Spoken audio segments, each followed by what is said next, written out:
a la doctora Steines, que por aquí también nos acompaña, ¿no? Felicito a Yuri, que ha dado una brillante ponencia.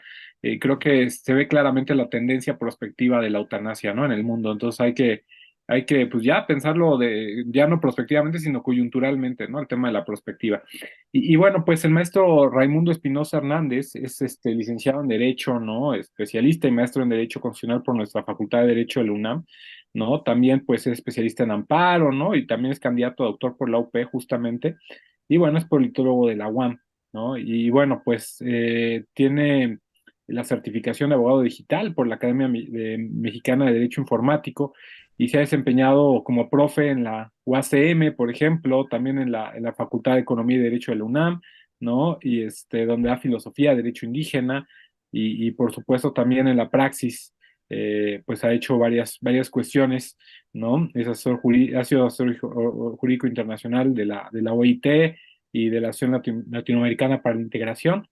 Y además cuenta con más de 60 artículos bueno, publicaciones, ¿no? Entre libros, capítulos de libros, artículos, y actualmente es el titular de la Unidad de Asuntos Jurídicos del CONACYT, ¿no? Bienvenido, querido Ray, ¿no? A tu casa, a la Facultad de Derecho, y bueno, será un placer escucharte hablar acerca del futuro de la educación jurídica. Bienvenido. Gracias, Walter. Pues nuevamente, muy buenas tardes a todas y todos. Es un gusto para mí acompañarlos esta tarde y participar en este pues importante y además innovador evento que hoy nos reúne, ¿no? Particularmente, pues gracias al profesor Jimmy, también a Walter por la invitación tan cariñosa, ¿no? Que ellos siempre, y esta deferencia que siempre tienen hacia mí. Muchas gracias. Bueno, pues yo quisiera compartir una reflexión sobre no solamente la educación jurídica en general o, digamos, la educación crítica sobre derecho, sino enmarcarla en una reflexión sobre el porvenir del pensamiento jurídico crítico, que tiene un punto, pues es muy importante, cómo se reproduce este pensamiento jurídico crítico y es donde entra la parte de la educación, ¿no? Entonces, si me permiten, voy a pues compartir algunas ideas que he estado planteando, ¿no? Las voy a compartir con ustedes y bueno, estaré también a su disposición para comentarla. Primero, bueno, un orden en este asunto, me parece a mí que es importante distinguir tres órdenes de problemas que complican este porvenir del pensamiento jurídico crítico, ¿no? En primer lugar, son complicaciones relacionadas con la configuración histórica del propio derecho moderno, ¿no? El propio, digamos, objeto de estudio de los estudiantes de derecho, de los investigadores en derecho, ¿no? Y también, bueno, de los operadores, porque también ellos tienen que llevar adelante procesos de investigación para cumplir con sus deberes, ¿no? Pero este primer problema, bueno, tiene que ver con este objeto y su configuración histórica, ¿no? Que muchas veces nosotros no reparamos en este problema. Ese sería el primer asunto que me gustaría tratar. Después quisiera referirme al problema de la producción del saber jurídico y la naturaleza de la teoría del derecho, ¿no? Donde también me parece que pues hay muchas confusiones, ¿no? Y es un asunto que, pues casi que cada quien, cada profesor y cada investigador, pues piensa lo diferente y cada uno tiene una postura distinta, ¿no? Me parece que eso también complica mucho la manera en la que abordamos pues estos temas y la manera en la que podemos nosotros adoptar, practicar o promover un pensamiento crítico en el derecho, ¿no? Y finalmente, un conjunto de problemáticas relacionadas con la organización y la reproducción de este saber jurídico, ¿no? La manera en la que está están organizadas las disciplinas jurídicas, por un lado, y por el otro, la manera en la que se enseña derecho, ¿no? Se reproduce el conocimiento sobre el derecho. Este es el último punto al que quisiera referirme esta tarde, si me permite. Bien, respecto del primer asunto, en torno a la configuración histórica del derecho moderno, bueno, parecería obvio decir que el derecho es un producto histórico socialmente determinado.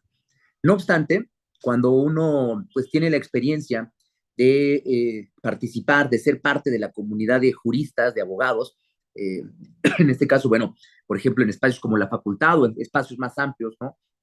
Como pues el gobierno federal o en otros espacios, bueno, donde se forma esta comunidad o que también forman parte de esta comunidad, pues uno se da cuenta en el intercambio de que pues no hay mucha conciencia ni claridad sobre este punto, ¿no? Incluso a veces parece ser que el derecho es algo que está ahí, ¿no? En tanto derecho positivo es el derecho que está ahí, el derecho que está dado, que está puesto ahí, y ese derecho, pues parece como si siempre hubiese estado ahí, como si siempre hubiese sido el mismo derecho, con contenidos distintos seguramente, pero pues básicamente con las mismas propiedades, ¿no? Como si no se, como, precisamente como si no fuese un producto histórico socialmente determinado. Eso quiere decir que es algo que aparece en la historia, pero que es producido por esta interacción de los seres humanos en sociedad, ¿no? Y que cambia también con las condiciones práctico-materiales del devenir de la propia sociedad. Y eso en muchas ocasiones me parece que no, pues no lo tenemos claro. Claro, por supuesto, se dice muchas veces, sí, claro, el derecho se va adaptando a los tiempos, ¿no? Y cambia con los tiempos, pero eso es solamente un lugar común. Y es una frase que queda hueca cuando uno empieza a preguntar a quien dice esto, pues qué significa. O cuando uno empieza a revisar la literatura al uso, la literatura popular sobre el tema, bueno, pues realmente no hay mayor investigación sobre este asunto o precisión. A mí me parece que es muy importante, ¿no? El que nos demos cuenta de esto, porque el tiempo histórico en el que nosotros existimos ahora, en el que existe la humanidad en este momento, es el tiempo de la modernidad. Y no es cualquier modernidad, es la modernidad capitalista, ¿sí? Es una modernidad específicamente determinada por la manera capitalista de producir la riqueza social y de producir mundo, ¿sí? De dotar de sentido el mundo. Y eso nosotros no lo podemos, pues ningún científico social lo puede pasar por alto, ¿no? Y pues tampoco, y me parece que es bastante útil que uno incluso en su vida cotidiana no lo pase por alto, ¿no? Esto muchas veces no se menciona en los cursos de derecho, ¿no? En las escuelas, facultades de derecho no se menciona este asunto. Parece ser que el derecho civil siempre ha sido el derecho civil, cuando el derecho civil moderno, pues es el derecho civil del mundo del capital, de la modernidad capitalista. Por más que tenga antecedentes en el derecho romano y parezca que se parecen, son cosas muy diferentes, ¿no? Eh, digo, por decir un ejemplo ahora, ¿no? Que ya podré detallar más adelante. Es decir, este derecho con el que nosotros nos topamos y que simplemente le decimos el derecho positivo, pues es realmente derecho burgués.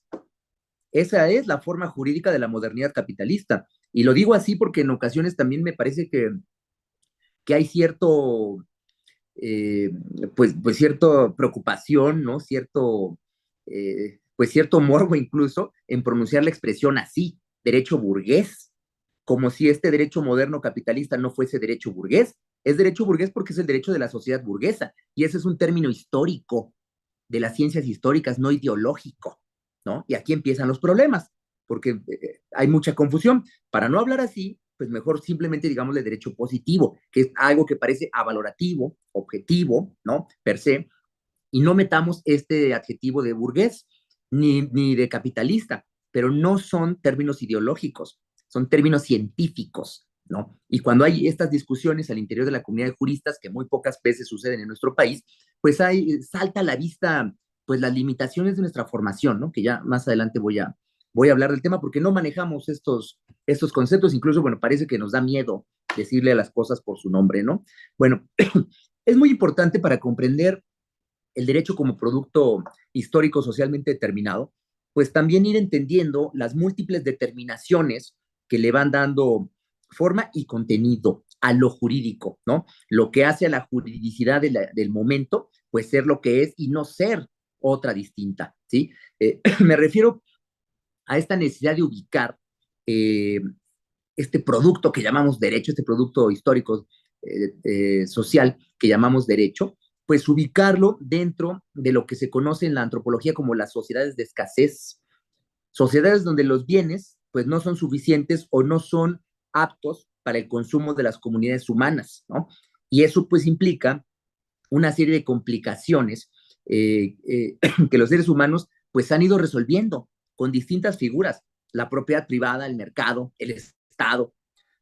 Todas esas son dispositivos que tratan de regular las relaciones sociales en situaciones históricas de escasez de bienes, donde los seres humanos pues tienen que competir entre sí, ¿sí? Individualmente o grupos, pues para poder incluso sobrevivir. Nosotros el día de hoy seguimos atrapados, entrampados en una sociedad de escasez. La sociedad moderna, que es la sociedad capitalista, también es una sociedad de escasez artificial, como señala el profesor Bolívar Echeverría, ¿no? Una escasez artificial, porque el capitalismo podría produce de hecho, los bienes suficientes para satisfacer las necesidades de la humanidad completa. Y aún así, millones de personas están en pobreza, en situación de pobreza extrema, o mueren de hambre, ¿sí? O mueren porque no tienen acceso al agua, ¿sí? El día de hoy. Bueno, estas sociedades de escasez marcan la historia de la humanidad, ¿no? Hasta el día de hoy todavía. Pero no es la única determinación. Además de eso, la forma jurídica, el derecho, aparece también en sociedades con propiedad, donde emerge ya la propiedad privada. Y junto con la propiedad privada, pues lo que se conoce como la lucha de clases, que tampoco son términos ideológicos, son términos de las ciencias históricas, ¿no? Incluso, bueno, pues de la ciencia política, ¿no? Y es más, hasta de la economía, ¿no? No son términos ideológicos, son términos científicos, que a nosotros los juristas pues nos parecen como meramente ideológicos, precisamente porque no tenemos el manejo de otras ciencias, ¿no? Bueno, estas sociedades de escasez, en donde emerge la propiedad privada como dispositivo para garantizar la sobrevivencia, ¿sí? Y donde aparece la lucha de clases como expresión de esta competencia por los bienes que se necesitan para sobrevivir, bueno, también son determinaciones que le van dando forma y contenido a lo jurídico en la historia, ¿no?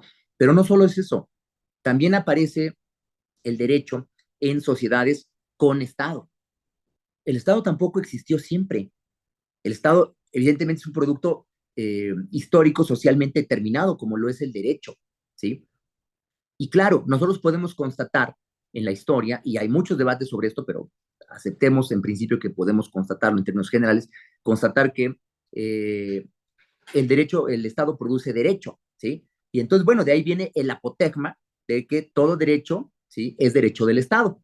No obstante, eso no necesariamente es así, ni hoy ni antes de que existiera el Estado, porque antes de que existiera el Estado, también los seres humanos en comunidad tenían normas, pero no había Estado, ¿sí? Y por lo menos no era, y por lo menos durante miles de años, pues no era la forma de Estado que nosotros conocemos hoy como el Estado moderno, ¿no? Ese Estado moderno, el Estado-nación, pues tiene que ver con la configuración de los mercados nacionales que impulsa el propio desarrollo del capitalismo, ¿sí? Y la consolidación del capital eh, eh, del capital que produce, ¿sí? Del capital industrial. Y bueno, todo también en todo el marco de la revolución industrial, ¿no? Tiene que ver con eso. Entonces, sí, sí, es una determinación muy importante que muchas veces nosotros pasamos por alto. Lo mismo sucede cuando incluimos ya no solamente la propiedad privada o el Estado, sino la forma mercantil. El mercado no ha existido siempre, ¿sí? Y no siempre ha existido de la misma manera. En algún momento de la historia, al interior de estas sociedades de escasez, emerge el dispositivo del Estado como un medio para garantizar el intercambio y la distribución de bienes para el consumo, ¿sí? Pero no siempre ha existido el mercado. Bueno, este dispositivo del mercado, por supuesto que también influye en la determinación de lo que es el derecho, ¿no? Lo mismo sucede, pues ya no solamente con el mercado, con la sociedad mercantil simple, sino lo que se conoce en economía política como sociedad mercantil simple, sino con la economía mercantil capitalista, ¿sí? Cuando emerge el capitalismo, que es propiamente cuando domina el capital industrial, ¿sí? En la modernidad, bueno, esa es una determinación muy importante para el derecho, de la cual nosotros no podemos simplemente separarlo, hacer abstracción de ella y dar las clases de derecho, escribir libros o hablar sobre el derecho como si estuviese fuera de todas esas determinaciones históricas que ahora he mencionado, ¿no? Pero por si no fuese suficiente, pues ahora nosotros tenemos que pensar el derecho, no solamente en términos de Estado, de mercado, de capitalismo, de modernidad capitalista, sino que tenemos que pensarlo como mercado mundial capitalista, que es lo que muchos pues teóricos identificaron en su momento pues como globalización, ¿no? Precisamente consolidación, esta construcción y consolidación de un mercado mundial capitalista, con crisis incluidas, de las cuales, bueno, pues ya hemos tenido no solo noticias, sino que también la hemos padecido. Por si fuera poco, lo que está sucediendo ahora en la determinación del derecho, pues tiene que ver con un proceso que yo he llamado de maquinización del derecho. La manera en que los seres humanos, los sujetos, están quedando de alguna manera a un lado para que objetos, que son máquinas, sean quienes produzcan el derecho, ¿no? Y producir derecho quiere decir muchas cosas, tanto en el plano legislativo como administrativo, como también en sede judicial. Ese proceso de tecnificación de derecho, de tecnoderecho, está sucediendo ahora en el marco del mercado mundial capitalista y es también un reto muy importante y una determinación material histórica que se debe tomar en cuenta para entender de qué habla uno cuando dice el derecho, ¿no? Bueno, este es el primer orden de problemas que quiero poner sobre la mesa y que me parece a mí que la falta de comprensión dificulta el que nosotros estemos emparentados con un pensamiento jurídico crítico, porque un pensamiento jurídico crítico precisamente tiene que dar cuenta de estas múltiples determinaciones y está obligado, se obliga a tomar una posición al respecto, como problematizando eso que llamamos derecho positivo, ¿no? Bueno, ese es el primer punto. El segundo punto tiene que ver con la producción del saber jurídico y la naturaleza de la teoría, pues de la teoría del derecho, ¿no? Eh, la pregunta crucial aquí es, ¿cómo es que se produce el conocimiento sobre el derecho? Y en principio, bueno, pues eso sucede porque otros nos cuentan la experiencia que han tenido sobre el derecho, también sucede por experiencia propia, ¿no? Uno muchas veces, aunque no estudie derecho, tiene contacto, tiene que ver con cuestiones jurídicas, y más si uno se dedica a eso, bueno, pues en ese mundo es que se mueve, pero también el conocimiento sobre el derecho eh, es posible a través de la propia reflexión sobre el derecho, ¿no? Y en la reflexión sobre el derecho es donde cabe el pensamiento crítico. Es en ese nivel donde se mueve, ¿no? No solamente como descripción de un orden jurídico dado, ¿sí? Sino como un pensamiento que puede problematizar incluso los fundamentos del orden jurídico dado, su forma misma y sus contenidos, ¿no? Bueno, ahora comentaré un poco más de ello. El asunto aquí es que eh, este conocimiento, este acceso a lo jurídico a través de la experiencia inmediata o bien a través de la reflexión, pues está condicionado, está, digamos, atado a lo que llamamos de nuevo derecho positivo, porque esa es la experiencia que tenemos, la experiencia sobre del derecho positivo en la vida de cada uno de nosotros en diferentes facetas, ¿no? Y luego la reflexión que hacemos sobre eso, pues también permanece atada a ese derecho positivo. Y eso que podría parecer algo obvio, tiene una gran complicación, porque cuando esto lo hace una persona ajena al derecho y sin ninguna otra pretensión, parece que no hay ningún problema. Pero cuando esto sucede dentro de la comunidad de juristas y lo llevan a cabo juristas, científicos, filósofos del derecho, que pretenden estar reflexionando sobre el derecho, pues muchas veces lo que sucede es que no se dan cuenta que ellos mismos, el trabajo que están haciendo, que puede ser muy sofisticado, muy elegante, pues es un trabajo muy pormenorizado. Puede ser un trabajo que simplemente esté constatando, legitimando e incluso sirviendo como apología de un derecho positivo, ¿no? Y eso, bueno, puede tener también trae consigo otra serie de consecuencias que me parece muy importante que se valoren. Eso sucede porque ese derecho positivo, esa experiencia y esa reflexión son sobre el derecho positivo. Y ese derecho positivo, siendo un producto histórico, socialmente determinado, pues se encuentra anclado a un horizonte de inteligibilidad, pero también un horizonte histórico práctico, del cual no puede escapar por decreto académico, precisamente su correspondencia, su pertenencia a la modernidad capitalista, ¿no? Y eso es algo que muchas veces no nos damos cuenta cuando producimos conocimiento sobre el derecho. Parece que estamos pensando mucho sobre el derecho y lo único que estamos haciendo es dar cuenta y constatar, incluso servir como apologetas del orden jurídico del capital, sin que nos percatemos de ello. Y no es ideología, es ciencia, ¿no? Bueno, luego, aquí aparecen pues una serie de problemas epistemológicos particulares, ¿no? Se puede conocer el derecho, pero también problemas metodológicos como cómo conocer el derecho y, por supuesto, problemas teóricos que son los que nos conectan con la teoría jurídica. ¿Qué es la teoría jurídica o qué dicen los juristas que es cuando hablan de teoría jurídica? ¿Cómo se usa la expresión teoría jurídica o para qué sirve la teoría jurídica, ¿no? Son una serie de preguntas que es importante que nos hagamos y que, bueno, también parece pues algo que todos manejamos, ¿no? Parece de sentido común entre la comunidad, al interior de la comunidad de juristas, pero lo cierto es que eso no está claro, ¿no? Y en un país como el nuestro, en el ambiente de la comunidad de juristas, pues a mí me parece que si hacemos una entrevista y generamos un instrumento que nos permitiera, una encuesta que nos permitiera darnos cuenta de la situación, pues podríamos verificar que realmente hay mucha confusión y cada quien piensa pues lo que se le ocurre con más o con menos fundamentos según sus propias trayectorias y preferencias hasta personales, ¿no? Entonces, bueno, me parece que eso complica esa manera de estar produciendo el derecho, también me parece que complica mucho pues el porvenir del pensamiento jurídico crítico, ¿no? Porque es un pensamiento que, queriendo ser reflexivo, es profundamente irreflexivo y dogmático, ¿sí? Y pues muy poco informado, ¿no? Bueno, aquí entro al asunto sobre todo me quiero centrar en el asunto de la teoría del derecho, ¿no? En el caso de la teoría del derecho, pues seguramente todos han escuchado la distinción entre la filosofía del derecho de los filósofos y la filosofía del derecho de los juristas, ¿no? Eh, parecería, vaya, yo creo que todos aceptaríamos que difícilmente un filósofo que no sepa derecho podría hablarnos de derecho. Se parece ser también un lugar común. Eh, lo que me parece a mí muy curioso es que los juristas acepten que sin ser filósofos puedan hablar de filosofía. Eso es lo que me parece muy curioso, ¿no? Se lo digo porque, bueno, yo también tuve la fortuna de estudiar filosofía y conozco más o menos bien los dos mundos y veo las limitaciones que tienen los abogados cuando quieren convertirse en filósofos, ¿no? Porque pues no pueden serlo, no pueden llegar a serlo, ¿no? No tienen la formación para hacerlo, por todas estas condiciones que he estado relatando y otras tantas que ahora pues voy a mencionar, ¿no?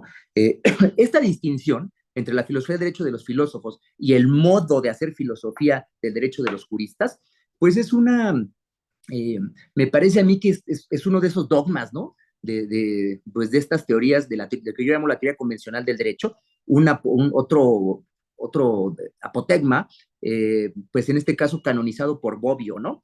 A partir, pues, de una disputa muy interesante de principios del siglo XIX en las universidades alemanas, ¿no? Con Hegel, por un lado, que escribe en 1821 la filosofía del derecho, claro, al modo filosófico, y la reacción que tiene esto, que es precisamente los escritos de Gustav Hugo, ¿no? Sobre filosofía del derecho positivo. Todo eso, pues muy pronto se develó realmente como teoría positivista del derecho. Una teoría en donde, bueno, había que expulsar el derecho natural por un lado, pero por otro también había que expulsar la filosofía. Con lo que se quedaron, bueno, pues fue con esta idea de filosofía del derecho de los juristas, ¿no? Que ahora, bueno, pues es bastante popular, ¿no? Y hay gente que muy reconocida que se jacta de ser filósofos del derecho, cuando más bien cuando uno revisa su trabajo, pues lo que se ve es que trabajan teoría del derecho, buena o mala teoría, pero es teoría del derecho, no filosofía del derecho. Me parece que ese es un problema, pues muy relevante, porque esto define el perfil y también el sentido de lo que hacen, sobre particularmente quienes debiesen promover el pensamiento crítico en las escuelas de derecho, que son los profesores de filosofía del derecho, porque terminan ellos siendo pues simplemente quienes validan el discurso de la ciencia del derecho o el discurso de la dogmática jurídica y en todo caso el derecho positivo de la sociedad burguesa, sin conciencia de que están haciendo eso, ¿no? Más bien pensando que realmente están haciendo filosofía del derecho. Bueno, y eso también lo comento porque pues se suele enfrentar la teoría del derecho con la filosofía del derecho, pero ahora sí como pensamiento crítico, ¿no? Si ustedes ven la literatura que hay disponible a la mano, y me refiero a la reciente, no solo clásicos, pero está ahí en todo, pues lo que van a encontrar es que esta teoría del derecho, pues se refiere básicamente a la teoría de las normas, a la teoría del ordenamiento, teoría de las fuentes, ¿no? En fin, los temas de interpretación, ahora que están de moda los temas de argumentación, bueno, en México, ¿no? Porque esos temas hace mucho tiempo que se presentaron en otros países, pero nosotros está a la moda eso. Pero esos libros de teoría del derecho no son libros de filosofía del derecho, ¿no? Y eso está claro cuando uno lo compara con trabajos, con discursos realmente filosóficos, ¿no? Sobre todo, pues uno se puede percatar de esto porque la filosofía es un discurso que da cuenta de la realidad como un todo, primero, pero además cuestiona los fundamentos no solamente del objeto al cual se refiere, que es la realidad toda, sino del propio conocimiento, la posibilidad de conocer la realidad, ¿no? Incluso cuestiona eso, pero también es un discurso que problematiza. Y eso en muchas ocasiones no sucede en la teoría del derecho, ¿no? Sí, problematiza muchas cosas, pero no problematiza, ¿sí? Los fundamentos de lo que es el derecho moderno. Ni siquiera está consciente de que ese derecho es moderno porque nace de la sociedad burguesa en el contexto de la modernidad capitalista, ¿no? Entonces, bueno, es muy complicado cuando se tiene un concepto, una cierta visión de filosofía del derecho que no es el de la filosofía del derecho como pensamiento crítico, ¿no? Ahí me parece que sucede pues gran parte de los problemas que tenemos para la producción y luego lo que viene junto, que es la reproducción de este conocimiento sobre el derecho. Y con eso entro a la parte final de mi pues de esta reflexión que comparto con ustedes, que es pues en relación con las problemáticas atingentes a la organización y reproducción del saber jurídico, ¿no? Aquí, bueno, pues vale la pena revisar muy rápido cómo es que se organiza a un cierto nivel, ¿no? Esta idea, y me refiero, por ejemplo, sobre todo a nivel de filosofía, de esto que llaman filosofía del derecho y teoría del derecho, esta distinción, pues que hace la tradición inglesa entre una jurisprudencia descriptiva, analítica, ¿no? Frente a una jurisprudencia censitaria o crítica, ¿no? En términos de Bentham y luego en términos de Hart, ¿no? O la distinción que hacía Austin de una teoría general del derecho, que es lo que terminó siendo la analítica, y una teoría de la legislación, ¿no? Lo digo así porque para estos juristas de la tradición analítica anglosajona, pues la crítica, había una jurisprudencia crítica, sí, pero es una jurisprudencia crítica que está dirigida a la reforma o el perfeccionamiento del ordenamiento jurídico. No es una crítica que entre, digamos, al nivel epistemológico del discurso filosófico, porque el discurso filosófico no es un discurso simplemente reformista, como sí es este pensamiento jurídico de esta tradición analítica, ¿no? El pensamiento filosófico, cuando hace la crítica y cuando opera en tanto filosofía como crítica, pues lo que hace es cuestionar los fundamentos del objeto, del sujeto y del conocer mismo, ¿no? Y eso no sucede. En este caso, esto no sucede así, ¿no? Bueno, lo mismo pasa cuando nosotros tenemos a ver distinciones como la de jurisprudencia normativa, ¿no? Frente a jurisprudencia sociológica y esta idea de la teoría de la justicia o la ética, ¿no? Que es una distinción que avanza Kelsen y que sobre todo pues consolida ya cuando él está en Estados Unidos, ¿no? Porque esta es la terminología que usa en Estados Unidos. La jurisprudencia sociológica pues era lo que llaman el realismo jurídico norteamericano, ¿no? Pero de nueva cuenta, en esta ocasión, la parte, digamos, crítica queda fuera de lo que es estrictamente el conocimiento del derecho, que es conocimiento normativo del derecho, ¿no? Que es esta idea de la jurisprudencia normativa, que era en su momento la teoría pura del derecho, ¿no? Reinen Redler. Bueno, esta teoría pura del derecho que excluye o que deja a un lado la jurisprudencia sociológica y por otro lado la teoría de la justicia, lo que hace pues es mandar las posibilidades de un pensamiento crítico del derecho empíricamente informado, por ejemplo, a la jurisprudencia sociológica, ¿sí? No es esa la ciencia del derecho, eso es otra cosa, sociología del derecho, ¿no? Por ejemplo. Y en este ánimo también de hacer la limpieza metódica, de método, pues Kelsen manda la teoría del derecho natural, la teoría de la ley natural, o el derecho natural incluso, pues lo manda a una disciplina distinta que es la teoría de la justicia, incluso la filosofía política, que es donde reciben a la teoría de la justicia, o a veces pues la recibe una cierta manera de entender la filosofía del derecho, ¿no? Pero ahí es donde manda todo esto. ¿Por qué? Porque eso está basado en la distinción entre juicios de hecho y juicios de valor, ¿sí? Que es una distinción neocantiana. pero es una distinción que podemos nosotros encontrar claramente en Kant y antes de Kant, pues en Hume, ¿no? Con los enunciados descriptivos y los enunciados prescriptivos.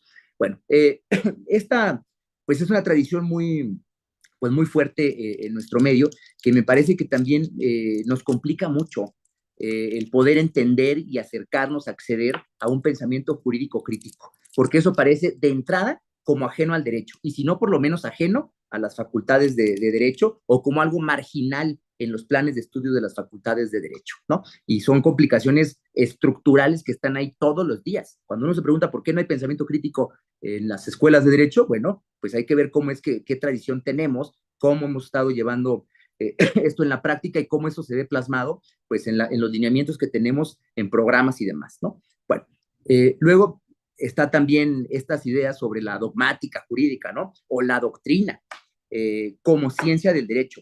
A mí me sorprende mucho porque en ninguna otra disciplina que aspirase a ser científica, y digo, excluyo aquí por ahora la teología, salvo la teología, pues sin ninguna otra se acepta bien a bien esto de partir de dogmas o de esta idea de que la dogmática sea un método científico, ¿no? O la ciencia misma de la disciplina que corresponda. Pero en derecho esto es muy común, la dogmática jurídica, ¿no? O la idea de doctrina. Pues esa idea de doctrina es una rebaba de cuando el derecho estaba sometido a la teología, ¿no? La primera independencia epistemológica del derecho en la modernidad temprana, pues es precisamente de la teología. Después queda subordinado a la filosofía, y son todos estos pensadores racionalistas, sobre todo alemanes, ¿no? Y después viene esa independencia que es la que aparece a principios del siglo XIX, pues plasmada, digamos, en este manifiesto de Gustav Hugo de la filosofía del derecho positivo, ¿no? Que es lo que nos tiene ahora nosotros reducidos, enjaulados en un pensamiento jurídico pues endógeno, autorreferente y que se piensa a sí mismo sin posibilidad de conectar con los demás porque los demás no saben derecho, ¿no? Y eso se refleja en una organización institucional concreta, eso y todos los días se actualiza, pues. Bueno, esa idea de la dogmática, pues frente a una cierta idea de teoría o de filosofía del derecho, que lo que deben hacer pues es revisar los contenidos de esa dogmática, hacer generalizaciones, obtener conceptos que hagan operativa esa dogmática y sobre todo que la hagan, le permitan interactuar con las dogmáticas de otras materias, ¿sí? De otras incluso jurisdicciones territoriales y de otros sistemas jurídicos que permitan la interacción entre sistemas jurídicos a través de los operadores y los juristas a través de la comunidad jurídica, que son quienes tienen esta conciencia conceptual, ¿no? Acerca de los contenidos del derecho. Ese es el papel que tiene, ¿no? Incluso la misma idea de teoría general del derecho, pues se refiere a eso, ¿no? Bueno, sobre esto, por supuesto, hay mucha literatura con especificidades que ahora no tengo, pues, oportunidad de compartir, ¿no? Pero en general, ¿a qué llegamos? A una idea de filosofía del derecho como teoría de la justicia, a veces, ¿no? O incluso pues como el último reducto del derecho natural, pero también en ocasiones, sobre todo para ciertos positivistas analíticos o realistas, pues la idea de la filosofía del derecho como aclaración lógica conceptual del lenguaje, ¿no? En una tesis pues una tesis que continúa la visión de Wittgenstein del libro del Tractatus Lógico Philosophicus, ¿no? Y que más bien, pues lo que tiene que hacer es revisar, controlar, vigilar los excesos en los que puede incurrir el lenguaje cognoscitivo de la ciencia del derecho, ¿no? Y viene toda esta idea del metalenguaje y demás. Bueno, también me parece que es muy problemático cuando lo planteamos de esta forma, porque esta filosofía del derecho analítica, pues también queda atrapada en pues lo que es el derecho positivo, que es derecho de la modernidad capitalista, y no lo critica, ni siquiera da cuenta de ello, y me parece a mí que no es parte de los intereses, por lo menos no en los autores que defienden estas posiciones, ¿no? Bueno, finalmente, esta idea de la filosofía como pensamiento crítico, eh, bueno, es así porque da cuenta de la realidad como un todo, ya lo había mencionado, cuestiona los fundamentos y problematiza, ¿sí? Incluso, si es congruente, nos lleva a visualizar un horizonte de inteligibilidad histórico epistemológico alternativo al de la modernidad capitalista, que permite establecer los límites y condiciones de posibilidad del derecho positivo de esa sociedad burguesa, de esa sociedad moderna, ¿no? Así como los términos de su transformación. Y lo digo así porque el pensamiento jurídico crítico pues no puede desprenderse de este ánimo de transformación, no solo del derecho, sino de transformación social, que es lo que también justifica o puede dar sentido a la transformación en el marco de a la transformación del derecho, ¿no? Pero eso es algo en lo que normalmente nosotros no nos detenemos a pensar mucho y aceptamos lugares comunes, frases hechas que se nos repiten en las clases de derecho, no nos sentamos a pensar qué es lo que significa, ¿no? Que el derecho, si el derecho puede tener un sentido o puede ser un instrumento para la transformación social y no solo, como decía un antiguo profesor chileno, Novoa Monreal, un obstáculo para el cambio social, ¿no? Muchas veces, pues más bien los juristas lo que hacemos es defender el statu quo al asumir la defensa de lo que llaman ahora, pues, el Estado de Derecho, ¿no? Con, que tiene un alto contenido ideológico, eso sí, ¿no? Que ahora, bueno, no tengo la oportunidad de develar, pero es parte del problema. Contenidos ideológicos que se hacen pasar por teoría del derecho, por conceptos objetivos, avalorativos, neutrales, cuando más bien son conceptos específicos de un momento de la historia, ¿no? Y que precisamente cuando encubren esa realidad a la cual están atados, se convierten en ideológicos. Y bueno, ahí es donde entran debates sobre la idea de Estado, el concepto mismo de constitución, incluso los derechos humanos, ¿no? La misma idea de propiedad privada, de igualdad, de libertad, etcétera, etcétera. Todos esos, pues, son dispositivos, expresiones, ¿no? Pues, enmarcadas en el horizonte, pues, del mundo burgués. Ese es el lenguaje jurídico de la modernidad capitalista, ¿no? Y muchas veces nosotros no lo podemos reconocer así. Es muy importante que lo hagamos eh, porque de otra manera, pues hay un bloqueo sistemático a pensar críticamente el derecho, ¿no? Bueno, finalmente, problemas sobre la reproducción, y con esto me refiero problemas relacionados con la enseñanza del derecho, ¿no? Con la manera en la que se reproduce el conocimiento del derecho en las aulas. Bueno, son varios, todos me parecen muy, muy graves. Hay investigadores incluso en nuestro país que han dedicado proyectos de investigación a dar cuenta de la situación y me parece muy grave, muy, muy alarmante. Incluso, bueno, yo he tenido conocimiento de eso precisamente por mi trabajo ahora en el Consejo, por los posgrados, ¿no? Y bueno, la verdad es que me parece alarmante la situación. ¿Qué hay? Me parece a mí que por lo menos en la clase donde esto debiese ser de otra manera y que puede ser, y que ahí es donde debiese promoverse y donde puede ser que se piense el derecho de otra manera y se invite a los estudiantes y a otros colegas a pensar el derecho de otra manera, me parece muy grave que no suceda ahí. Y por supuesto me refiero a las clases de filosofía del derecho, porque ahí es donde la filosofía debería entenderse como pensamiento crítico y donde debería promoverse el pensamiento crítico. En ninguna otra clase difícilmente pasará en otra clase. No veo a los profesores de derecho civil, mercantil, etcétera, de constitucional, criticando su propia dogmática y los principios a partir de los cuales ellos han estructurado su propia comprensión del derecho, ¿no? Y la manera en la que la reproducen con sus estudiantes. Muy complicado, ¿no? Eso tiene que pasar en la clase que se presta para eso, que es filosofía del derecho, ¿no? Y aquí lo que yo identifico, pues es una falta pues de profesores con los conocimientos necesarios para ello, ¿no? ¿Por qué? Porque no hay la formación, no hay la formación en filosofía, ¿no? Y lo mismo sucede, voy a poner el ejemplo para no sonar tan drástico, pues en materias de sociología o de teoría económica o de teoría política. O sea, muchas veces las de sociología del derecho no las imparte un sociólogo, las imparte un jurista que le gustaban los temas y por azares del destino se encaminó por ahí y terminó dando clases de sociología del derecho. Lo mismo pasa con las materias de contenido económico. Normalmente no las da un economista, ¿no? Las da alguien que pues, por alguna razón le tocó estar ahí.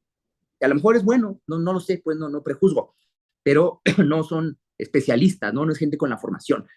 Lo mismo sucede en las clases de teoría política, ¿no? O sea, incluso gente que hace pasar proselitismo político por teoría política, ¿no? Eso pasa y bueno, hay casos escandalosos, incluso recientes, ¿no? Que a mí la verdad me apenan mucho. Bueno, nos falta eso, la literatura a la que nosotros tenemos acceso en nuestro medio, la verdad es que es una literatura muy mediocre, es una literatura, si ustedes revisan los libros de teoría del derecho, pues en la mayoría son de distintas editoriales, distintos autores, pero son libros que comparten un mismo índice, ¿no? que comparten incluso las mismas referencias, las mismas citas, ¿no? Los mismos temas, comparten incluso hasta las jurisprudencias que ponen son las mismas, ¿no?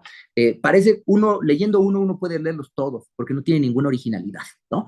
Lo que pasa es que, bueno, pues son los manuales, son libros de manual que se venden en las editoriales frente a una población cautiva que son los estudiantes de cada generación en las facultades de Derecho, ¿no? Eso me parece a mí pues muy grave, porque la literatura, la verdad es que frente a lo que tuvimos en otros años en nuestro país, el día de hoy me parece que está en una crisis muy profunda, ¿no? Luego, también me parece un problema, un pensamiento, una literatura, pues sin originalidad. Más bien mucho de lo que se escribe, pues son pues autores de los que, bueno, yo los llamo así, pero eso son debates en la filosofía latinoamericana de hace 60 años o más. Son autores sucursaleros, ¿no? O sea, son la sucursal de autores extranjeros muy reconocidos en México, y ellos son los que convalidan una cierta forma de pensar, convalidan las tesis de un autor, y eso, bueno, hace que tengan también una influencia, un poder muy importante, pues, en la academia, en nuestras academias, ¿no? Pero no tienen originalidad, por más que tengan poder e influencia, no tienen originalidad sus trabajos. Son sucursaleros, son la sucursal de otro aquí en nuestro país, ¿no? Y reproducen lo que otro está diciendo. Y además, eso también complica mucho el que puedan aterrizarlo en problemas de nuestra realidad concreta. Me parece a mí que ahí es donde está el asunto, ¿no? Eso pues nos ha llevado a que tengamos una crisis en la teoría jurídica contemporánea de nuestro país, porque no tenemos una producción que sea original, que se debata a nivel internacional, que sea reconocida a nivel internacional, ¿no? Eso no lo tenemos. No hay autores mexicanos reconocidos a nivel internacional que escriban sobre estos temas, ¿no? Y cuando son reconocidos es porque son alumnos de alguien y cuidan el canon del autor en sus propias tierras, ¿no? Eso es, digamos, el reconocimiento que sí llegan a tener. Otro problema muy concreto, pues es pues los planes y programas de estudio, ¿no? También me parece que hay problemas muy graves en la construcción de los planes y programas de estudio, muchos de ellos pues interconectados con lo que ya mencioné. La falta de herramientas pedagógicas y didácticas en los profesores me parece fundamental, es algo que no hemos logrado superar. También me parece a mí que en esta construcción de planes y programas, pues una falta de claridad sobre el perfil del egresado, ¿no? Porque pues yo revisando, comparando planes, programas de estudio en las carreras de Derecho, pues no me queda claro si lo que quieren es formar operadores jurídicos, técnicos del derecho, ¿no? Que puedan ser notarios, jueces, que trabajen en la administración pública, lo que sea, o bien si lo que quieren es formar profesores de derecho, ¿sí? O lo que quieren es formar investigadores en derecho. Y lo cierto es que a los estudiantes se les exigen las tres cosas al mismo tiempo, cuando en el mejor de los casos pueden tener cierta formación técnica aceptable, pero la formación metodológica para la enseñanza y la investigación, pues realmente me parece a mí que es mala, ¿no? Salvo que alguien tenga otros datos, ¿no? O alguna otra reflexión. A mí la verdad es que me parece que no, pues no es algo que debamos nosotros presumir, ¿no? Al contrario, y esto es una falta de claridad en el perfil, ¿no? Y eso pues marca la manera en la que se construyen los planes y programas. Por supuesto, en medio de todo esto, pues es un gran desconocimiento sobre la relevancia del pensamiento crítico, ¿no? Y la importancia que esto podría tener para el derecho. En síntesis, el porvenir para el pensamiento jurídico crítico, pues es muy complicado por todas estas circunstancias y otras tantas que seguramente no alcanzo yo a ver ahora o presentar ahora. ¿Y qué es lo que queda? Pues lo que queda es compartir en espacios como este, ¿sí? Y en otros tantos, por supuesto, pues con los colegas este tipo de reflexiones para poder lograr juntos pues una manera distinta de entender nuestro trabajo, entender nuestra participación en el proceso de enseñanza y aprendizaje en las escuelas de derecho, particularmente en las cuestiones de filosofía del derecho o en el marco de la materia de filosofía del derecho, porque me parece, en la línea de filosofía del derecho, porque me parece que es ahí donde esto pues puede lograr en principio mayor comprensión y aceptación, este diagnóstico, y a partir de ahí es que se puede también dialogar ya con pues otros colegas de otras áreas que no necesariamente, bueno, pues están al pendiente de este tipo de debates, ¿no? Y por supuesto, empujar lo más posible para pues reestructurar, reconfigurar de alguna manera la manera en la que se produce y se reproduce el conocimiento sobre el derecho y que eso tenga impacto también en la manera en la que se produce el propio derecho. Y además, pues que todo eso además redunde también pues una transformación social y abogados pues comprometidos precisamente con conciencia social y comprometidos con esa transformación, porque es algo que tampoco, pues yo no lo tengo claro, no me parece que suceda así, ¿no? Más bien veo pues muchos egresados con un pensamiento muy individualista y muy, pues muy dispuestos a competir entre ellos, ¿no?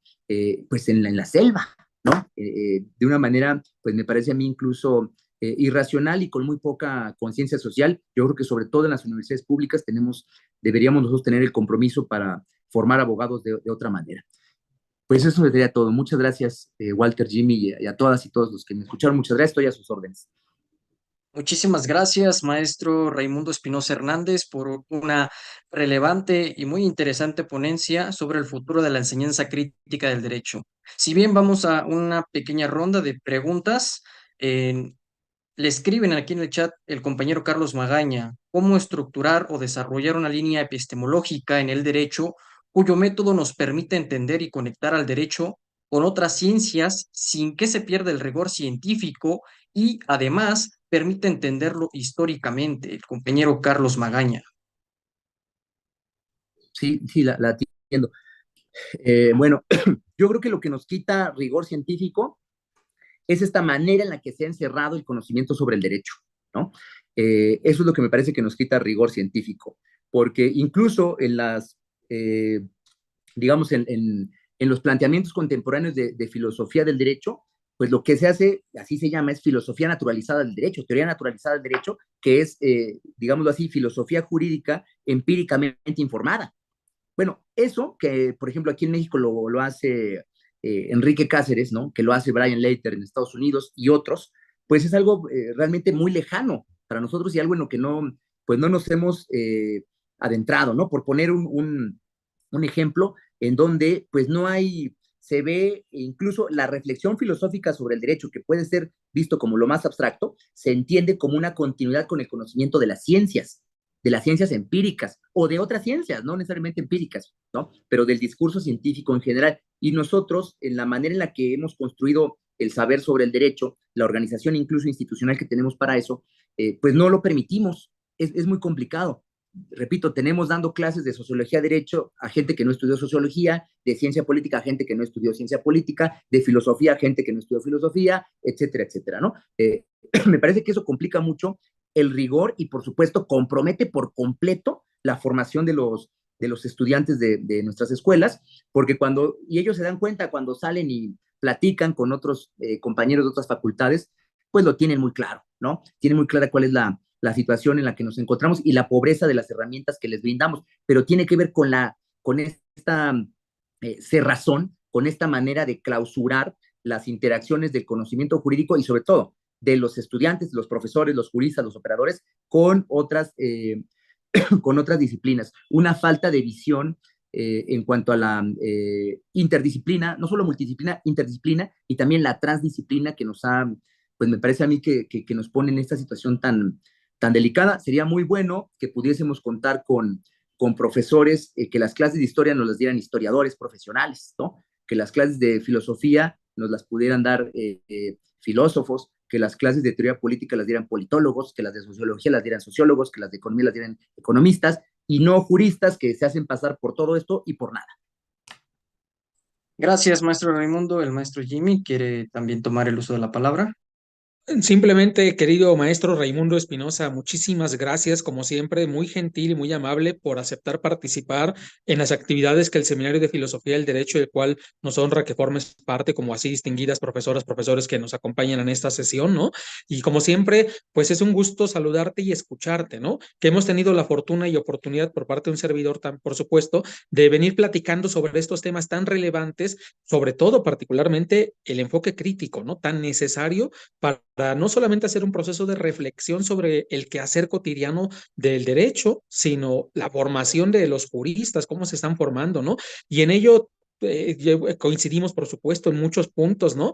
A grado tal, por ejemplo, que un servidor, te lo platiqué en alguna ocasión, pues me he visto en la necesidad de tener que incorporar algo que no está en los temarios, pero ni de lejos, ¿no? La filosofía jurídica latinoamericana, o sea, no está, pero ni por asomo. Y yo les digo siempre a mis alumnos, sobre todo cuando me tocan la escuelita, miren, ven ese edificio, la Torre 2 de Humanidades, pues allí justamente se gestó este pensamiento que nosotros literalmente ignoramos, no leemos, ¿no? O sea, no le hacemos caso y son nuestros vecinos, ¿no? Del lado de filosofía tampoco los leemos, ¿no? Entonces, ¿qué nos ocurre? ¿Qué nos está pasando, no? Y es algo que es muy curioso, pero a mí siempre me ha sucedido que cuando hablo filosofía jurídica latinoamericana, de pronto los chicos así como que, ¿qué onda? Este sí me estaba diciendo sobre cosas que ocurren en la esquina de mi casa, ¿no? Que ocurren en la calle, que yo puedo ver, que me está dando herramientas. Yo les digo, no hay que darles la espalda a la realidad jamás, ¿no? Entonces sí creo que justamente un enfoque crítico es más que necesario.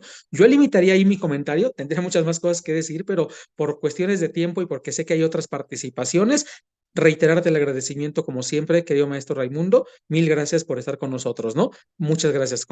Eso es todo. Gracias, Jimmy. No, al contrario, gracias a ustedes. Yo, por supuesto, la intervención pues la hago con todo respeto y precisamente pues en la intención de establecer estos diálogos, ¿no? Y reconociendo, por supuesto, la pluralidad y la apertura que ustedes dan para que podamos comentarlo. Y si me permiten, bueno, pues también invitarlos a ustedes, a los otros profesores que nos están escuchando, por supuesto, a los miembros del seminario, porque el año que entra en el Consejo vamos a lanzar un proyecto precisamente para impulsar una renovación de la teoría jurídica en México y me parece a mí que es fundamental que tú como director del seminario, lo mismo que la doctora Abril Uscanga y por supuesto todas y todos los colegas que participan en el seminario y otros interesados, estudiantes también, pues se sumen a participar. Vamos a hacer la invitación directamente al seminario a través de ustedes para que inviten a las y los colegas y puedan ellos participar de entrada en un curso de actualización que vamos a tener, en donde espero que puedan acompañarnos pues los autores paradigmáticos de cada una de las tendencias contemporáneas pues del mundo, ¿no? Vamos a invitar a los italianos, a los alemanes, a los norteamericanos y bueno, yo creo que será muy importante que el seminario de filosofía del derecho pueda estar presente en este evento el año que entra aquí en el CONACYT. Mil gracias por la invitación y por supuesto aquí estamos al pendiente para darle la difusión debida y con todo gusto. Nos honrará estar allí. Continuando con nuestras actividades, vamos al cierre de esta mesa uno con Perdón, el por ahí, doctor. a levantar la mano la doctora Graciela. Sí. Sí, adelante. No, ya está el tiempo muy apretado. Ya nada más yo dejé mi teléfono ahí a ver si el maestro hace favor de enviarme un WhatsApp, porque sí, hay mucho que mucha tela de dónde cortar. Y nada más yo quería preguntarle si a él ha estado formando parte rápidamente, así de manera puntual, pues de este grupo del doctor Enrique que él ya mencionaba. Si se considera, no sé, seguidor o partidario o cualquier palabra que pueda ser afín. Esa sería la pregunta puntual y mejor le remito mis comentarios por WhatsApp. Muchas gracias, doctor Jimmy. Muchas gracias. Jimmy, si me permites hacer un brevísimo comentario a la doctora. Con gusto, por supuesto, claro. Sí, doctora, muy buenas tardes, mucho gusto. Es un honor para mí que podamos platicar. Por ahora, por supuesto, tomo nota de sus datos y en breve me comunico con usted. Solo comentarle, bueno, yo tengo muy buena relación con el doctor Cázares, conozco bien su trabajo. Con él he estado también platicando para que forme parte de este proyecto que tenemos en el CONACYT para el año siguiente. Yo comparto esta idea de la filosofía naturalizada del derecho o teoría naturalizada del derecho, que es teoría jurídica empíricamente informada. Eso me parece muy valioso, eso lo comparto. Por supuesto, el profesor Cáceres tiene además una línea pues que está marcada por su estudio de psicología, ¿sí? De psicología cognitiva, que son muy importantes. A mí eso me parece muy interesante, pero yo ahí en ese punto no soy, pues no soy experto, ¿no? Digamos, ahí soy aficionado y estoy aprendiendo. Me interesa mucho también los temas de complejidad que él trabaja. Y sí, compartimos, digamos, parte de algunos de estos presupuestos, los compartimos.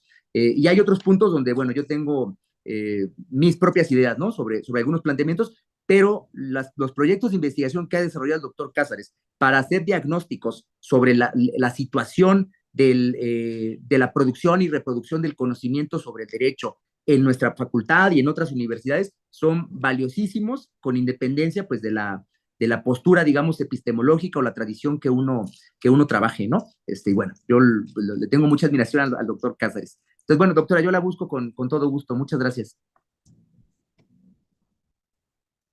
Bueno, perfecto. Hemos tenido ya excelentes exposiciones.